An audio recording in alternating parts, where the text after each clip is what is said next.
6 महीने तक कानून में प्रोविज़न है मुख्यमंत्री बने रहने का। जब वो मुख्यमंत्री जी चाहेंगे तभी ना कोई दूसरा मुख्यमंत्री जी बनेंगे। नमस्कार। पॉलिटिक्स में आप सबों का स्वागत है। और आज हम पॉलिटिक्स में बात बिहार की उस पॉलिटिक्स की कर रहे हैं जो इन दिनों थोड़ा हॉट होता जा रहा है। जी हाँ, गृह विभाग के उस पत्र के बाद जदयू के विधायक मंत्री थोड़ा असहज है, ये क्या हो रहा है। और आज श्रवण कुमार ने जिस अंदाज में बातों को रखा है कि संवैधानिक प्रावधान है, किसी सदन के नेता नहीं होने के बाद, मतलब सदन के सदस्य नहीं होने के बावजूद भी 6 माह तक मुख्यमंत्री रह सकते हैं। इसलिए कोई दबाव देकर नीतीश कुमार को गद्दी से हटा दे, ये होने को नहीं है।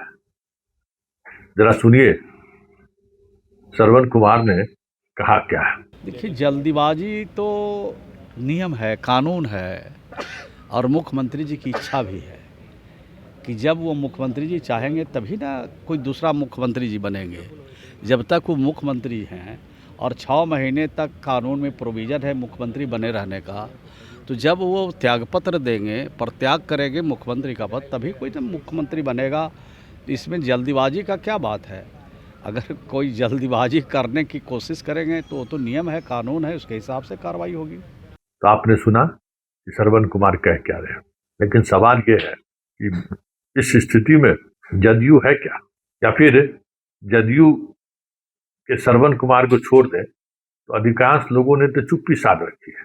इन्हीं के एक मंत्री मदन सहनी ने तो यहां तक घोषणा कर दिया कि सम्राट मुख्यमंत्री बनेंगे और निशांत डिप्टी सीएम बनेंगे, जल्द सब कुछ हो जाएगा। तो क्या पार्टी के अंदर नीतीश कुमार के जाने को लेकर कसमकस की स्थिति है, या फिर सब कुछ तय है? लेकिन एक बात तो जो दिख रहा है, जैसे जैसे समय बीत रहा है, जैसे जैसे विलंब हो रहा है, देखिए कोई कैबिनेट की बैठक नहीं हो रही है पिछले 2 महीने से। 2 महीने से क्या, विधानसभा के सत्र के बाद से कैबिनेट की बैठक क्या हुआ नहीं हुआ, क्या ब्रीफिंग, कुछ भी नहीं हुआ है। कैबिनेट की बैठक नहीं हो रही है, महत्वपूर्ण नहीं ले पा रही है कोई भी विभाग। स्थिति यह है कि चाहे वो फिनांस का हो मसला, चाहे राज्य में क्या कहते हैं गैस सिलेंडर की कमी का मसला हो, पेट्रोल की कमी का मसला हो, जिस तरीके से एक ताकत रहती थी नीतीश कुमार के एक्टिविटी में, वो भी नहीं दिख रहा है। हाँ, रोजाना वो कहीं घूमने के लिए जरूर चले जाते हैं, कल भी वैशाली गए, आज भी वो निकले हुए हैं, लेकिन प्रशासनिक फैसले नीतीश नहीं ले रहे हैं, ये साफ लग रहा है। सारे मंत्रिमंडल के जो भी सदस्य हैं, जो भी मंत्री हैं, उनकी भी स्थिति वही है, मंत्रालय ना के बराबर हो जा रहे हैं, कोई निर्णय नहीं हो रहा है। सरकार पूरी तरफ से ठप कह सकते हैं। इतने वित्तीय संकट के दौर से सरकार गुजर रही है कि बहुत कुछ कड़े फैसले लेने की जरूरत थी, वो भी नहीं हो पा रहा। ऐसे में जल्दबाजी की बात स्वाभाविक है, क्योंकि पूरा महकमा इसके लिए मानसिक तौर पर तैयार है कि अब नीतीश कुमार जाएंगे। इसमें जितना वक्त लगेगा, बिहार के गवर्नेंस के लिए समस्याएं पैदा नहीं, लेकिन सबसे इतर जो सबसे महत्वपूर्ण बात है कि श्रवण कुमार के इस बयान का मतलब क्या है। क्या अभी भी दिल में कुछ पेच फंसा हुआ है? क्योंकि विधानसभा अध्यक्ष को लेकर बीजेपी से जो बातचीत होनी चाहिए थी, वो बातचीत एक चौराहे पर आकर या 2 माहे पर आकर थमक सा गया है, रुक गया है। जदयू किसी भी परिस्थिति में मुख्यमंत्री की कुर्सी छोड़ने के बाद विधानसभा अध्यक्ष से की कुर्सी पर दावा हटाने को तैयार नहीं है। तो क्या ये माना जाए कि श्रवण कुमार का बयान उसी का और संकेत है कि अभी बहुत सारी चीजें अभी नहीं हुई हैं, बहुत सारे फैसले नहीं हुए, इसलिए अगर कोई ये चाहता कि नीतीश कुमार 10 तारीख या 12 तारीख को जब वो राज्यसभा की सदस्यता ग्रहण करते हैं, तो तुरंत आकर इस्तीफा देने की बात जिनके मन में अगर चल रहा है, ये कोई जरूरी नहीं है। 6 महीने का वक्त है, और कई डील ऐसे हैं जो अभी तक फाइनलाइज नहीं हुआ है। मंत्रालय को लेकर जो बातें सामने आई है कि शिक्षा और स्वास्थ्य दोनों एक दूसरे का आदान प्रदान करना चाहते हैं, लेकिन दोनों विभाग सीधे सीधे तौर पर जनता से जुड़े हुए हैं और जनता के दिल पर अगर राज करना है तो ये दो ऐसे विभाग हैं जिसके सहारे आप पहुंच सकते हैं जनता के दिल तक। लेकिन ये सारी बातें तब संभव है जब बातचीत का कोई दौर चले।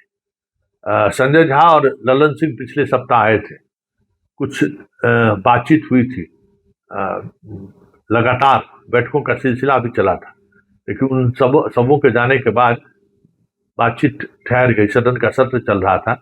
आज फिर आना चाहिए ऐसा कयास लगाया जा रहा है कि ये लोग आएंगे तो फिर उस पर बात आगे बढ़ेगी। दिल्ली में भी बात करने की कोशिश हुई है, कहा जा रहा है, लेकिन शाह पूरी तौर पर अब चुनावी मूड में आ चुके हैं और असम का चुनाव की तो उल्टी गिनती शुरू हो गई। प्रधानमंत्री वहां लगातार दौरा कर रहे हैं। ये सारी बातें हैं, इसलिए बिहार को लेकर जो स्पष्टता समझौते को लेकर जो दिखनी चाहिए थे वो अभी भी दिख नहीं रही है। स्थानीय बीजेपी के नेता इस पूरे मामले पर अपने आप को अलग थलग महसूस कर रहे हैं कि कौन बात करेगा। प्रदेश अध्यक्ष हो चाहे बाकी लोग, जो लोग हैं, इस मामले में पूरी तौर पर चुप्पी साध रखा है। तो श्रवण कुमार का बयान ये संकेत है कि अभी भी डील को लेकर बहुत सारी चीजें स्पष्ट नहीं है और श्रवण कुमार यही वजह है कि आज उन्होंने यह संकेत नहीं, यह खुलकर कह दिया कि भाई अभी 6 महीने इंतजार कीजिए। और अगर बीजेपी व्याकुल है, उनके व्याकुलता पर हम लोग कुछ भी कह सकते हैं कि हमदर्दी के साथ सोचने को मजबूर नहीं है। मतलब ये बयान अपने आप में बड़ी बात है और श्रवण कुमार की जो हैसियत है और जिस तरीके से श्रवण कुमार मंत्रालय चलाते हैं, ये तय मानिए कि इस तरीके की चीजें बोलने के पीछे बड़ी सियासत हो। और उस सियासत वही है कि अभी बहुत सारी चीजें, विधानसभा अध्यक्ष, मंत्रालय, कई ऐसी चीजें हैं जिसको लेकर हमें लगता है कि स्पष्टता के साथ कोई बात नहीं हो पाई है। और जबकि मुख्यमंत्री की कुर्सी पर जदयू की तरफ से सम्राट चौधरी को पूरा समर्थन दिया जा रहा है, मंत्री से लेकर संतरी तक बोले जा रहे हैं कि हाँ जो बनेंगे नीतीश के पसंद के बनेंगे और नीतीश का पसंद कौन होगा तो सम्राट चौधरी है। ये भी बातें आई हैं। जब हम सम्राट चौधरी के पक्ष में पूरी तौर पर खड़े हैं तो फिर बाकी जो बात है वो डील क्यों नहीं हो रहा है, उस पर सम्राट चौधरी की चुप्पी क्यों है? क्या सम्राट चौधरी दिल्ली से क्लियरेंस चाहते हैं? तो जब दिल्ली ही सब कुछ तय करेगा तो फिर सीएम को लेकर नीतीश कुमार के ओपिनियन का मतलब क्या है? कई तरह के सवाल हैं जिन सवालों पर उठापटक चल रहा है। लेकिन इतना तय मानिए कि जो कुछ भी दिख रहा है ना, ऊपर से स्कूल कूड, अंदर उतना ही जो भूकंप का जो वेव होता है ना, वो वेव महसूस किया जा सकता है। चलिए, पॉलिटिक्स में इतना ही। इजाजत दीजिए, नमस्कार।